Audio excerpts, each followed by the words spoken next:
예수께서 길에 나가실새 한 사람이 달려와서 꿇어앉아 묻자오되 선한 선생님이여, 내가 무엇을 하여야 영생을 얻으리이까?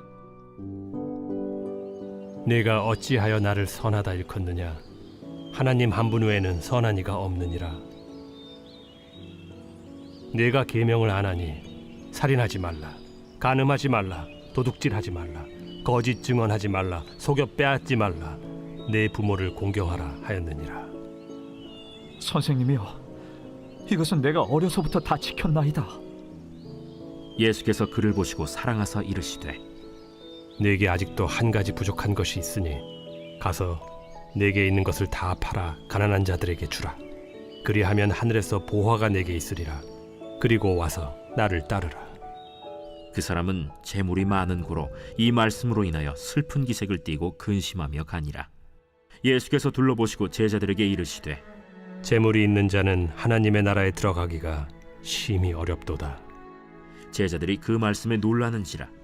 예수께서 다시 대답하여 이르시되 얘들아, 하나님의 나라에 들어가기가 얼마나 어려운지 낙타가 바늘기로 나가는 것이 부자가 하나님의 나라에 들어가는 것보다 쉬우니라. 제자들이 매우 놀라 서로 말하되 그런즉 누가 구원을 얻을 수 있는가? 하니 예수께서 그들을 보시며 이르시되 사람으로는 할 수 없으되 하나님으로는 그렇지 아니하니 하나님으로서는 다 하실 수 있느니라. 베드로가 여짜와 이르되 보소서, 우리가 모든 것을 버리고 주를 따랐나이다. 내가 진실로 너희에게 이르노니 나와 복음을 위하여 집이나 형제나 자매나 어머니나 아버지나 자식이나 전토를 벌인 자는 현세에 있어 집과 형제와 자매와 어머니와 자식과 전토를 100배나 받되 박해를 겸하여 받고 내세에 영생을 받지 못할 자가 없느니라. 그러나 먼저 된 자로서 나중되고 나중된 자로서 먼저 될 자가 많으니라. 네, 안녕하십니까, 유영선 목사입니다. 아침 묵상으로 오랜만에 또 인사드리겠습니다. 오늘 함께 묵상을 해볼 하나님의 말씀은 마가복음에 등장하는 또 유명한 이야기라고 할 수 있습니다. 부자 청년에 대한 이야기입니다. 저는 신앙생활을 하는 것이 그 첫 단추가 항상 중요하다라고 생각을 하는데, 그 첫 단추가 무엇인지를 가장 잘 설명해주는 그런 구절이 아닌가라고 생각을 합니다. 어느 날 갑자기 이제 부자 청년이 예수님을 찾아왔습니다. 그 부자 청년은 이 세 개 복음서에서 다 동시에 이 이야기가 등장을 하는데, 세 개 복음서에서 이 부자 청년을 조금씩 다르게 표현하기도 합니다. 마태복음에서는 그 단순히 청년이라고, 젊은 사람이라고 표현을 했는데, 이 젊다라고 하는 것은 어떻게 보면 당시 시대 속에서는 하나의 재산이었습니다. 두 번째, 이 마가복음에서는 그를 부자라고, 돈이 많은 자였다라고 표현을 했고, 누가복음에서는 명예를 가진 관리였다라고 또 표현을 하고 있습니다. 이 세 복음서를 종합해 본다면 이 부자 청년은 필시 당시 시대 속에서 모든 것을 다 가진 자였다라는 의미로 해석하는 것이 맞을 것입니다. 자, 그 부자 청년, 남들이 보기에 전혀 남부러울 것 없이 살아가던 그 부자 청년이 예수님을 찾아온 겁니다. 그리고 예수님께 이렇게 질문을 했습니다. 첫 번째 구절을 볼까요? 10장 17절입니다. 예수께서 길을 떠나시는데 한 사람이 달려와서 그 앞에 무릎을 꿇고 그에게 물었다. 선하신 선생님, 내가 영원한 생명을 얻으려면 무엇을 해야 됩니까? 어떻게 보면 굉장히 그 자세가 뭔가 진리에 대해서 궁금해하는 그런 질문을 던지지 않았습니까? 그렇다면 참 이것은 칭찬받을 만한 행동처럼 보여집니다. 그런데 그 의미를 좀 깊이 따져놓고 보면 퀘스천이 생길 수밖에 없습니다. 왜 그런가? 자, 첫 번째, 그 부자 청년이 관심을 가지고 있었던 것은 영생이었습니다. 그러면 이 영생이 뭐냐?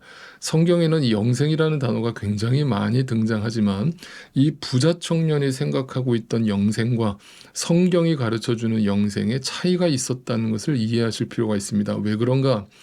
그 영생을 얻기 위해서 그 다음에 따라온 질문이 뭐였습니까?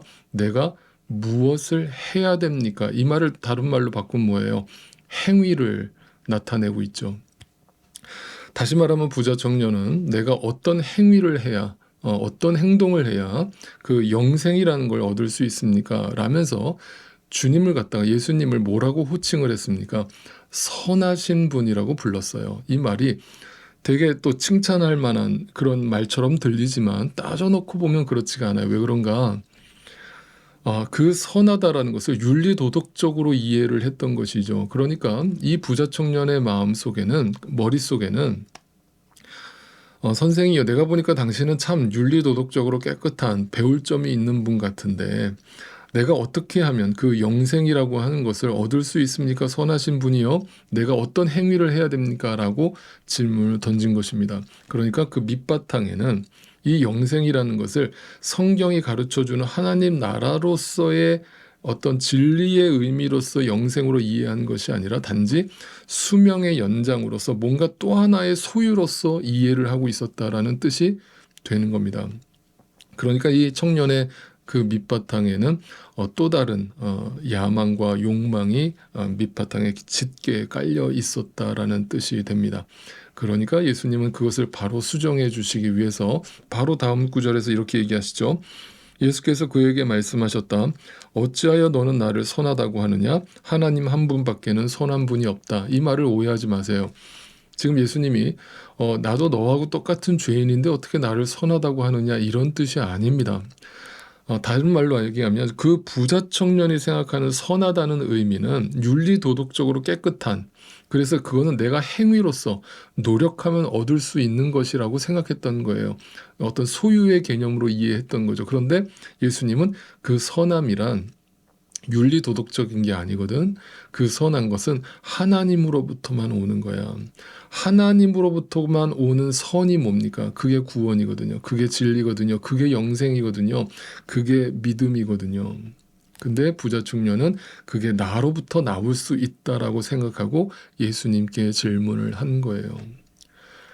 여러분, 이 말을 좀 어렵게 들리실 수도 있는데 잘 생각해 보세요. 오늘날 많은 신앙인들이 그 믿음이 나로부터 나올 수 있다라고 여전히 착각하고 잘못된 열심으로 신앙생활을 하는 신앙인들이 오늘도 교회 안에 얼마나 많은지 모릅니다.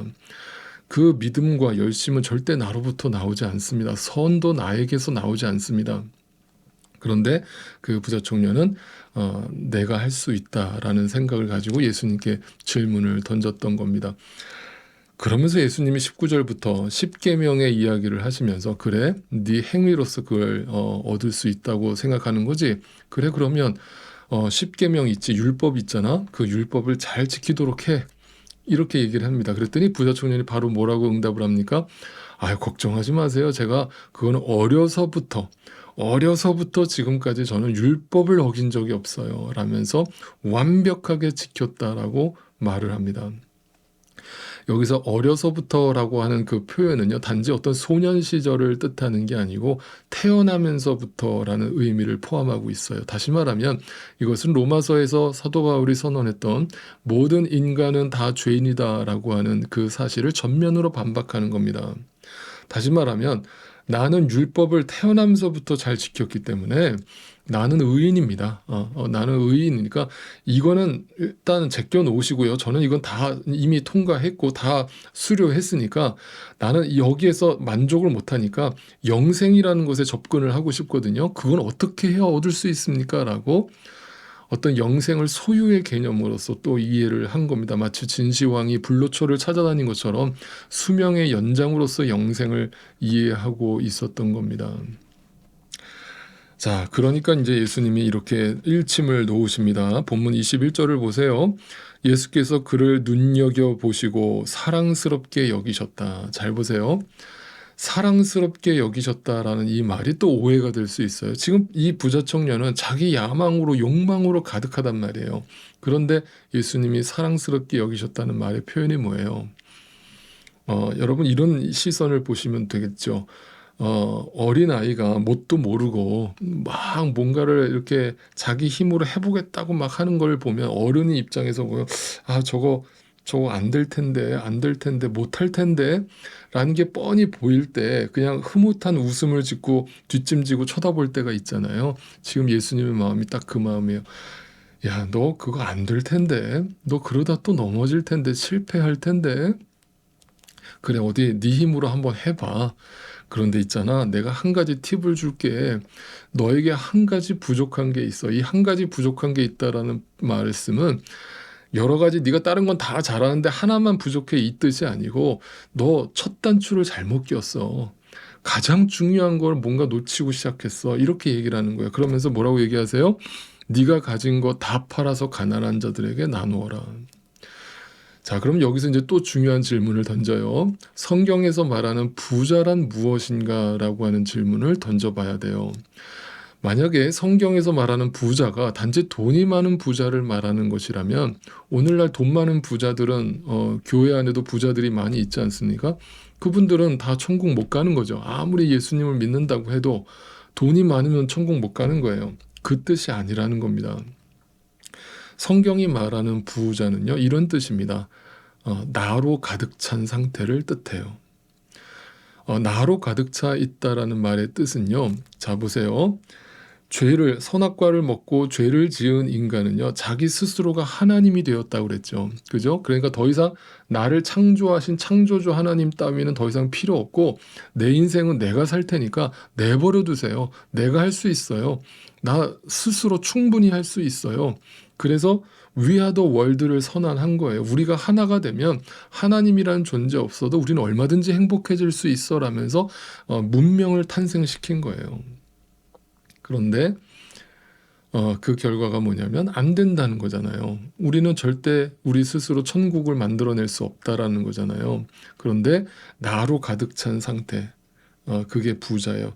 내가 하나님이 돼 있는 상태에서는요, 하나님이 우리를 계속 설득하시는 과정에서 나한테 오라고 계속 말씀을 하시는데 안 듣는 거예요. 저항하는 거죠. 반항하는 겁니다. 그래서 항복하지 않는 겁니다. 그게 부자예요. 그래서 오늘도 여러분 마음에 나로 부자가 된 상태로 예배를 드리러 나오는 분들이 있다면 제가 단언코 말씀드려, 그분은 절대 말씀이 들리지 않을 거예요. 말씀이 들리려면 가장 먼저 내가 가난해져야 됩니다. 심령이 가난해져야 돼요. 나를 비워야 합니다. 나를 내려놔야 해요. 그럴 때 하나님으로 채워집니다. 하나님의 강하심이 나의 약함 위에 온전히 역사하십니다. 그러면 오늘도 우리의 삶의 모든 우선순위가 어디에 초점이 맞춰져 있는가를 다시 한번 기억하셔야 돼요. 여러분이 오늘도 이 하루를 시작하면서 하나님께 엎드리지 않고 하나님을 내 삶의 최우선순위로 삼지 않고 살아간다면 오늘 하루 동안에 벌어질 그 수많은 사건과 그 일들 가운데서 여전히 내가 해보려는 노력으로 부딪히게 될 것이고 염려하게 될 것이고 고민하게 될 것이고 그리고 또 그러다 보면 내 잔머리를 굴리게 될 것이고 인간적인 방법을 다 동원해서 그것을 어떻게 해서든 해결하려고 할 것입니다. 그 결과는 내 뜻대로 물론 좋게 결과가 날 수는 있지만 중요한 것은 하나님의 뜻과는 거리가 멀다라고 하는 것입니다. 그래서 여러분 오늘 본문의 바로 앞 구절을 보시면요, 유명한 이야기가 또 하나 등장하는데 바로 이 이야기죠. 10장을 보실까요? 10장 앞부분에 15절을 보시면 내가 진정으로 너희에게 말한다. 누구든지 어린아이와 같이 하나님 나라를 받아들이지 않는 사람은 거기에 들어가지 못할 것이다. 그리고 예수께서는 어린이들을 껴안으시고 그들에게 손을 얹어서 축복하셨다.